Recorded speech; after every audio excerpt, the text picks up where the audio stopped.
Assalamualaikum warahmatullahi wabarakatuh. Jumpa lagi dengan Hans Channel Belajar IPA Asik. Kali ini kita akan belajar tentang partikel materi.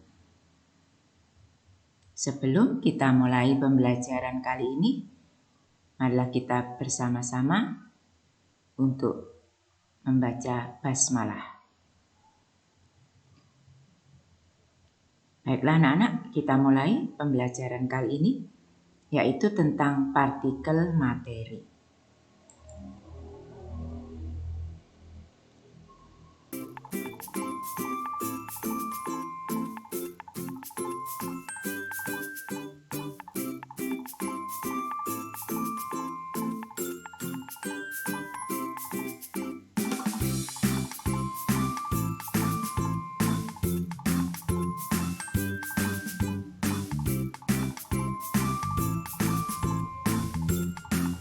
Ya, ketika kita belajar tentang partikel materi, ini kompetensi pembelajarannya. Kompetensi dasar 3.8 dan 4.8. Tujuan pembelajaran menuntun peserta didik untuk mengamati, membaca permasalahan, menganalisis, menuliskan penyelesaian, dan mempresentasikan hasilnya di depan kelas tentang materi, sifat bahan dengan penuh rasa ingin tahu, disiplin, percaya diri selama proses pembelajaran, dan bekerja sama dalam kelompok.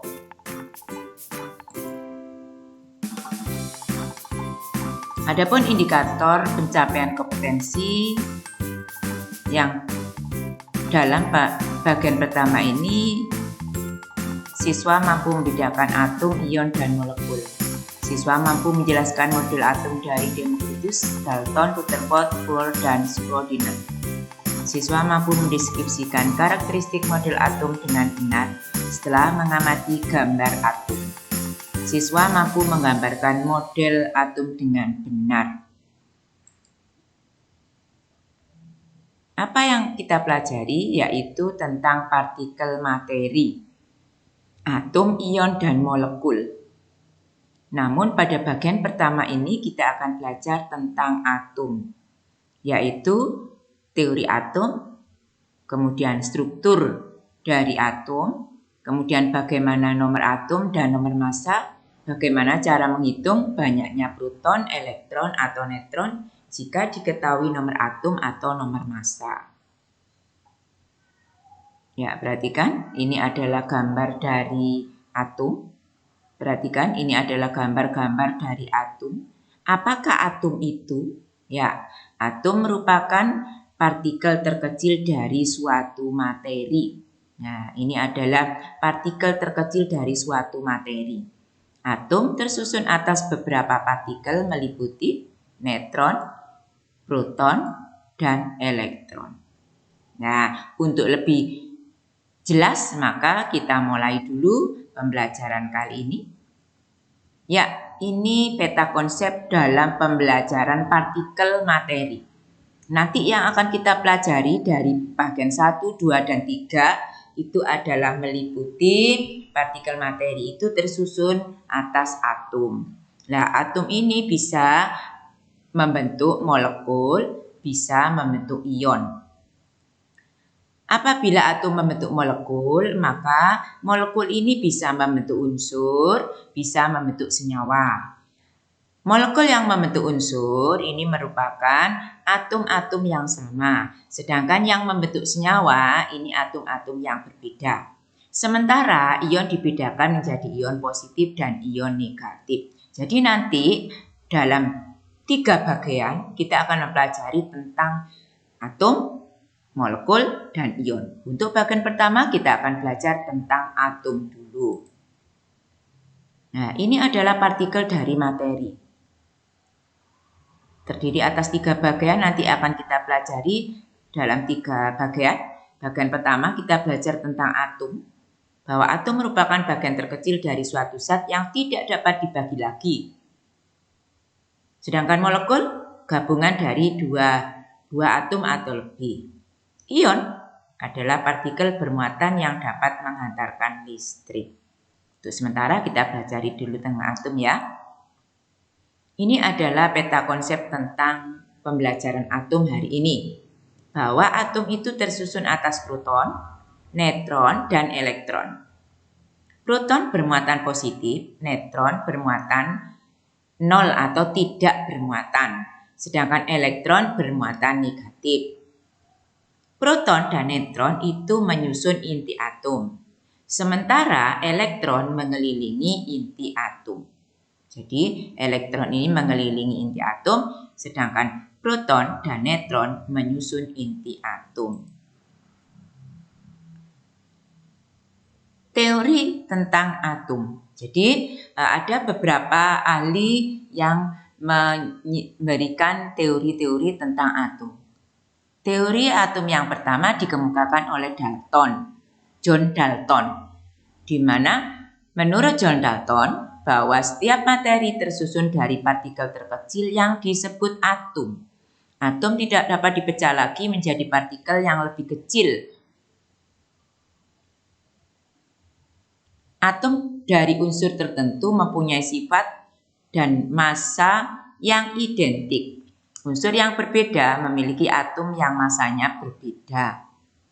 Senyawa terbentuk dari dua macam atom atau lebih yang berbeda. Reaksi kimia merupakan penggabungan dan pemisahan atom-atom dari unsur atau senyawa dalam reaksi tersebut. Ini merupakan John Dalton, dan ini adalah gambar teori yang dikemukakan oleh John Dalton. Jadi ini teori atom John Dalton digambarkan seperti ini, bahwa atom itu tersusun atas partikel terkecil. Contoh ini adalah unsur X tersusun atas partikel-partikel X. Atom Y tersusun atas partikel Y. Nah, senyawa ini misalnya gabungan dari atom X dan Y. Teori yang kedua dikemukakan oleh Thomson, di mana penelitiannya tentang atom sudah lebih sedikit berkembang daripada Dalton. Menurut Thomson, atom seperti roti kismis, di mana elektron yang bermuatan negatif tersebar di atas permukaan atom yang memiliki muatan positif, seperti kismis pada roti. Ini adalah rotinya, dan ini kismis ini merupakan elektronnya. Ini adalah Thomson. Ini model atom Thomson. Yang ketiga, teori dari Rutherford. Teori ini membagi atom menjadi dua bagian, yaitu inti yang tersusun atas proton dan neutron, dan kulit yang tersusun atas elektron yang mengorbit pada subkulit atom. Ya, ini adalah subkulit atom. Ini ruang hampa. Ciri dari atom Rutherford ini, elektron bergerak mengelilingi inti atom dan memancarkan energi. Ini adalah gambar dari Rutherford. Selanjutnya teori atom dari Bohr. Niels Bohr ini mengemukakan bahwa elektron mengelilingi inti pada lintasan tertentu yang stasioner disebut dengan kulit atau orbit, sehingga elektron tersebut tidak jatuh ke inti. Jadi elektron itu mengelilingi inti pada lintasan tertentu sehingga tidak jatuh ke inti. Ya, ini menurut Bohr, ya. Energi dari elektron itu konstan sehingga tidak memancarkan energi. Teori yang selanjutnya yaitu teori mekanika kuantum atau teori modern yang dimukakan oleh Erwin Schrödinger, bahwa teori ini merupakan teori terupdate dari keempat teori sebelumnya, di mana menyatakan bahwa teori probabilitas atau kemungkinan saat akan menentukan posisi sebuah elektron. Ciri dari model ini adalah elektron adalah partikel sekaligus gelombang. Gerakan elektron mengelilingi inti. Gerakan elektron mengelilingi inti atom ini memiliki sifat dualisme gelombang partikel, tapi tidak dapat berperan sekaligus pada waktu bersamaan. Posisi elektron bersifat kebolehjadian, maka peluang ditemukan elektron disebut dengan orbital. Jadi di mana letaknya ini merupakan probabilitas kemungkinan. Ini adalah kulit pertama, kulit kedua, kulit ketiga yang ditempati oleh elektron. Ini inti atom. Ini adalah gambar dari atom. Ini inti atom tersusun atas proton dan neutron.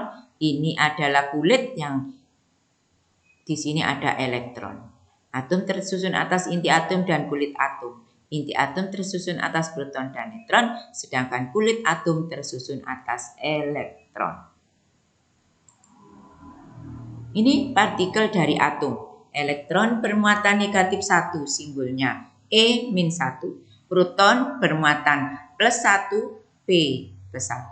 Neutron netral atau 0. Jadi tidak ada muatan. Ini adalah partikel dari atom. Elektron, proton, dan neutron.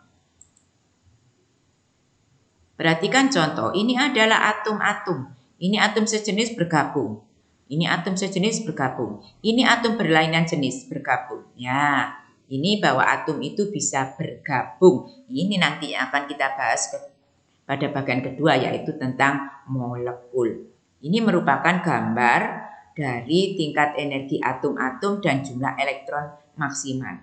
Ini inti, ini kulitnya. Kulit pertama, kulit kedua, kulit ketiga. Ya, nanti kita pelajari selanjutnya. Susunan dari atom tadi sudah dijelaskan. Ini inti, ada proton muatan positif, neutron netral. Sedangkan ini kulitnya, nah lintasan-lintasannya berupa di sini ada elektron. Ini adalah susunan dari atom. Atom bisa dituliskan dengan simbol seperti ini. X, ini Z nomor atom, A nomor massa. Nomor massa ini menunjukkan jumlah proton dan neutron. Jadi kita bisa menghitung jumlah neutron jika nomor massanya ada dan nomor atomnya diketahui. Nomor atom ini sama dengan jumlah proton, sama dengan jumlah elektron jika netral. Ya, jadi ini adalah simbolnya. Misalnya H. Nah, ini 1, 1. Artinya apa? Nomor atom 1, nomor massa 1. Sebelum kita lanjutkan, maka ini ada satu contoh. Kita tahu bahwa lelehan garam itu dapat menghantarkan listrik. Kenapa? Karena di sini ada elektron dari ion positif. Jadi aliran elektron. Ion positif mengeluarkan elektron sehingga dia bermuatan positif. Nah, adanya ion itu maka dia menyebabkan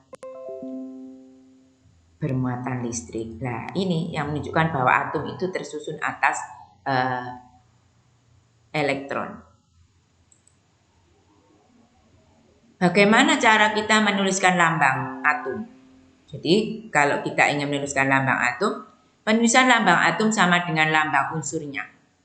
Ini dikemukakan oleh Berzelius. Lambang unsur yang hanya terdiri atas satu huruf, penulisannya huruf kapital, misalnya O, oksigen, C, karbon, H, hidrogen. Jika unsurnya terdiri atas lambang unsur yang terdiri atas dua huruf, penulisannya pertama menggunakan kapital dan kedua menggunakan huruf kecil. Kalsium, Ca, natrium, Na, magnesium, Mg, helium, He, dan sebagainya. Ini penulisan lambang atom. Jadi sudah ada contoh bahwa atom itu dapat bergabung. Nah, ini kalau atom bergabung sejenis. Ini sejenis. Ini yang berbeda. Nah, ini bahwa atom itu bisa bergabung. Ya, ini contohnya. Nanti akan membentuk molekul. Nah, ini evaluasi yang harus kita kerjakan anak-anak ya. Jadi anak-anak coba dikerjakan evaluasi ini. Suatu ion M2+ mempunyai 18 elektron dan 20 neutron. Pernyataan yang benar tentang atom M adalah A nomor atom M18, B nomor atom M18, C nomor massa 40, D nomor massa 38. Saya ulangi, A nomor atom 18, B jumlah proton M18, C nomor massa M40, dan D nomor massa M38. Ya, coba perhatikan. M2 plus mempunyai 18 elektron, 20 neutron. Berarti karena dia plus kehilangan 2, maka tinggal 18 elektronnya karena dilepaskan 2. Artinya apa? Berarti jumlah neutronnya 20, nomor massanya berapa? Nomor massanya berapa? Nomor massa itu adalah jumlah neutron ditambah proton. Neutronnya 20, protonnya berapa? 20, berarti nomor massa 40. Nomor massa M40. Nomor atomnya berapa? Nomor atomnya berapa? 20, bukan 18. Jumlah protonnya berapa?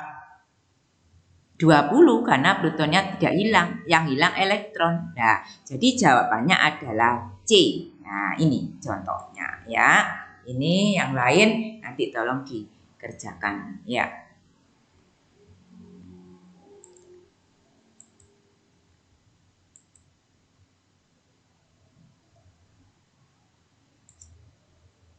Ya, atom berikut mempunyai jumlah elektron 32. Perhatikan.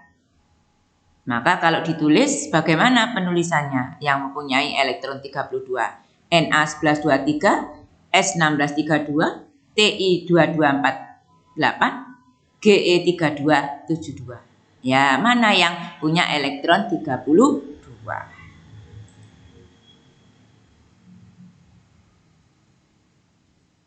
Perhatikan gambar atom berikut. Nah, ilmuwan yang menemukan bahwa inti atom bermuatan positif dan elektron bergerak mengelilingi adalah siapa? Atom ini Dalton, Rutherford, Bohr, atau Thomson. Nah, ini sumber dari materi tadi bisa diambil di sini. Ya, demikian tadi. Ini adalah profil dari penulis. Terima kasih pembelajaran kali ini, semoga bermanfaat. Assalamualaikum warahmatullahi wabarakatuh.